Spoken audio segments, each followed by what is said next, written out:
Hello, I'm Madman316 back in the video. I was setting myself in the mood because I was putting myself in the mood because I gotta deliver my eulogy to TNA, better known as Total Nonstop Action Wrestling, better known as crap.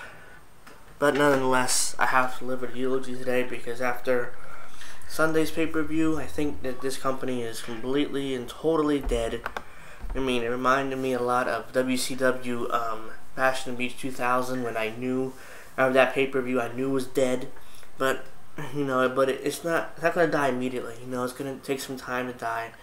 But this is the end. It's over at this point.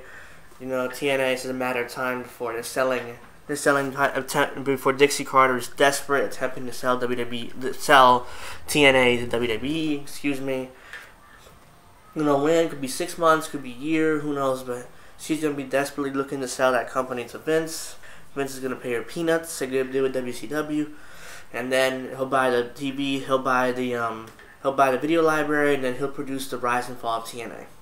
That's what's going to happen. But I wanted to real quick eulogize this company. First, they had the first event on June 19th, 2002. That was their first event. They had it was pretty good matches in that show, I think. I really don't. But nonetheless, that was their first show. Then they began expanding after November 2006 when they started holding their pay-per-views outside of the Impact Zone. Excuse me. Which kind of sucks. I don't really care. Blah, blah, blah. Okay, blah, blah. Then I wanted to discuss my favorite TNA pay-per-view was Hard Justice 2008, primarily for the reason because it was at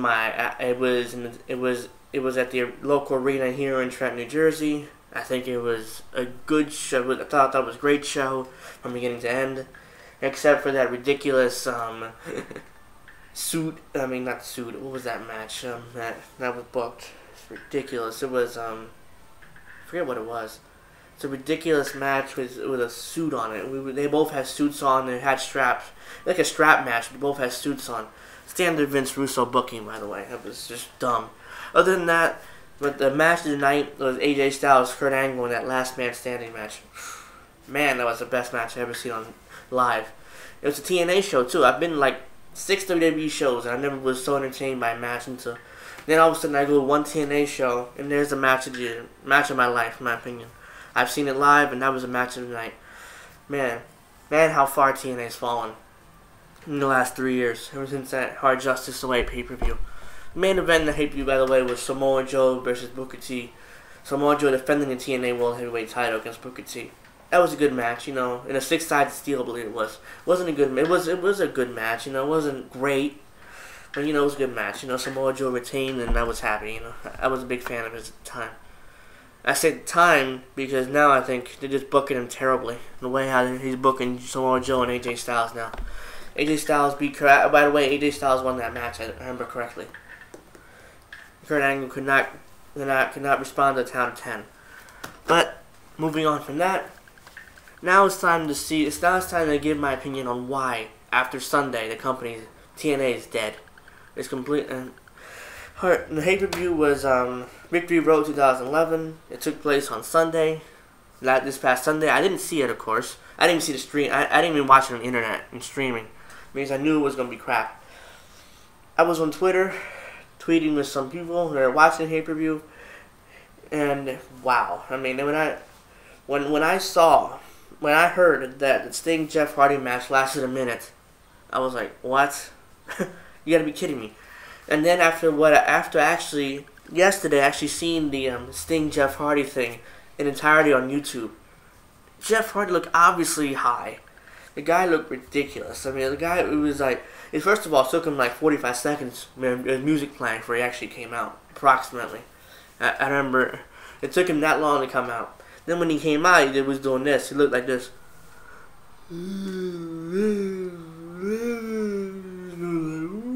The camera, ooh, what is that? It's stuff like that. I mean, it's ridiculous. And then he went to the ring. And then Sting came out, And then Eric Bischoff started talking nonsense, made a no DQ match, blah, blah, blah. Then the match started, and then Sting punched Jeff Hardy a couple times, kicked him once, gave him the Stinger's drop, I believe it's called, Stinger, whatever it is, pinned him 1, 2, 3, and then at the end of the match, this is how Jeff Hardy looked. I love the look. He's like, something like that. I mean, some shit. He obviously looked fucked up. I mean, it was like, oh my god, Jeff Hardy, I can't believe he just did that. I'm glad I didn't pay for this pay-per-view. I mean, really, that was that bad. It was that fucking bad. I mean, wow. Oh my god. Jeff Hardy sucks. Jeff Hardy's a piece of crap. He's a drug addict. First of all, I wouldn't hire him in TNA if I were running TNA.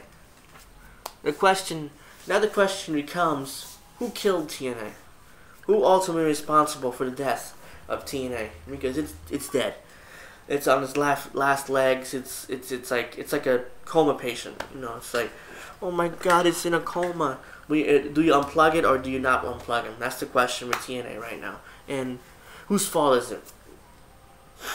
In my opinion, it's not Hulk Hogan's fault, not Eric Bischoff's fault. It's not Vince Russo's fault even. No, I don't think any of those guys.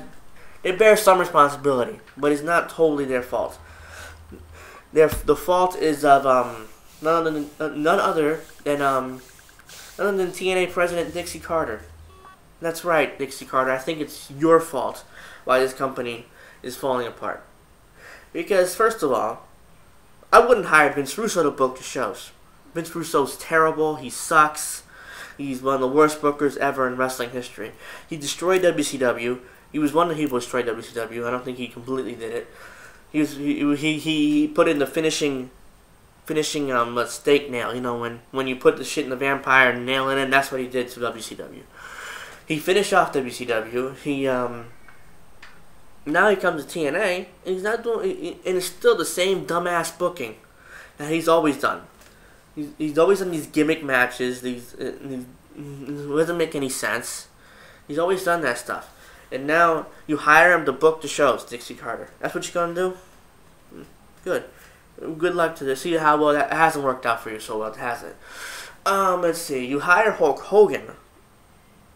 That's an interesting thing. Why would you hire Hulk Hogan? Unless you're Hulk Hogan, and you hire Eric Bischoff too the same day. Both of them. You hire both of those geniuses. Even though they're... Let's see, Hulk Hogan is almost 60 years old. He has an artificial hip and 2 bad knees and a bad back. How's he going to help your company? How? You tell me how. It's 2011. Actually hired him back in 2010. It was a year ago. That's when I knew that TNA was basically desperate at this point. Because back in 2008, they were great. I think they were way better than WWE. They were doing all this shit. They were way better than WWE. Now comes 2010. They lost a lot of that luster. I stopped watching them. They're desperate, so they hire Hulk Hogan. It's a desperation of Dixie Carter. Is that a desperation because her company, hasn't done as well as she thought it would? Hiring Hulk Hogan, she thinks, is going to bring in more people. It really hasn't. The ratings are still stuck at around the ones. 1.1, 1.2, sometimes under 1. Apparently this Hulk Hogan experiment hasn't worked at all. Excuse me. And now we got to the point where Hulk Hogan is hurting TNA. Because as soon as Hulk Hogan came in, he hired the Nasty Boys. He hired the Nasty Boys. Those 2 big, slopped up pieces of crap. They suck. They've sucked the last 10, 15 years. But anyway, he hires those 2. Then he hires... Who else did he hire? He hired Bubba the Love Sponge. What? Bubba the Love Sponge? He didn't last long, but that was terrible. Okay, who else did he? He hired a whole bunch of his friends he hired. The whole point. He hired a whole bunch of his friends, Yes, I heard getting paid by TNA, blah, blah, blah. It was a disaster. Whatever. Then Eric Bischoff. Let's get to Eric Bischoff. That's not going to work at all. Eric Bischoff doesn't know anything. In WCW, all he had was NWO. NWO was fantastic. It was great. I thought it was great. I was down with it. NWO ends at Starrcade 97. It was over at that point. When Sting defeated Hulk Hogan and became the WCW champion, it was over at that point. I don't want to get started on the finish because that finish was terrible anyway. Bret Hart came out. No, I don't want to even get into it. But nonetheless, they go out, and Eric Bischoff has nothing after that. I don't know what he's gonna do. So they rehashed NWO about 10 times after it died in '97. It started King '97. They rehashed it over and over and over again, and they had nothing. WCW had nothing when it came to the storyline. So Eric Bischoff, that shows how bad Eric Bischoff is. He had one good idea. He took advantage of it, made millions, billion, whatever he made, the company made, and it fell apart. Nothing. He had nothing. So you're gonna hire the three primary people who's responsible for destroying WCW. Those three people, and you have them in your company. That makes no sense. Then let me finish up real quick, but let me try to get this quick. Jeff Hardy. Why would you hire Jeff Hardy, Dixie Carter? That makes no sense. That makes no freaking sense. Jeff Hardy was a drug addict. That's why they fired him from WWE, because he didn't want to take the help they were offering him. They fired him. So what do? You hire him, and you hope somehow that his drug problem doesn't affect your product. That's basically what you admitted to. You know what? That's just horrible. You put the belt on Hardy, even though he's a drug addict. You know he's a drug addict, but that's why he got fired from WWE, because he had a drug problem. Then he was arrested for drugs in his home. That's when WWE finally had enough of it and fired him. You know, but it can instead, we hire him. You know, TNA, something, but TNA, in my opinion, has become the company for WWE rejects. For washed up, old WWE main eventers and mid-carders who did nothing. Or did something, but now looking to continue doing something in TNA, looking to collect that paycheck. That's it. That's what you become, Dixie Carter. That's what your business has become. And it's sad, because I met you at Hard Justice to Wait. You were a nice lady. I thought you were a really nice lady, but I didn't think you knew much about wrestling. I mean, because in a few minutes I talked to you. And you probably don't remember me, but in a few minutes I talked to you, you probably said, "Oh, well, you were a nice lady to me. You were nice to me, and my brother, but you seemed like you didn't know much about wrestling," which is fine, you know. At the time, you know, TNA was great, you know, so I really didn't harp on it too much. But now you don't know nothing. It's obvious you know nothing about wrestling. You know nothing about running a wrestling business. You know nothing. I mean, TNA is dead because of you, Dixie Carter. Congratulations. You earned the distinction of killing TNA, of killing the only real competition in WWE. Congratulations. I hope you can live with yourself. All right, that's pretty much it for my little eulogy there. Hope you guys enjoyed it. I mean, because I'm really pissed. I was kind of pissed off. It wasn't my best eulogy. You know, I thought about doing this. But I thought, okay, you know what? I'm gonna eulogize it a little bit, then I'm gonna talk shit. Basically, that's what I did. I'm gonna talk shit about Hogan, Bischoff, Russo. I blame Carter ultimately. That's whose fault it is for hiring these morons, and include Jeff Hardy too, that piece of crap drug addict. He needs help. He needs help, and he needs it now.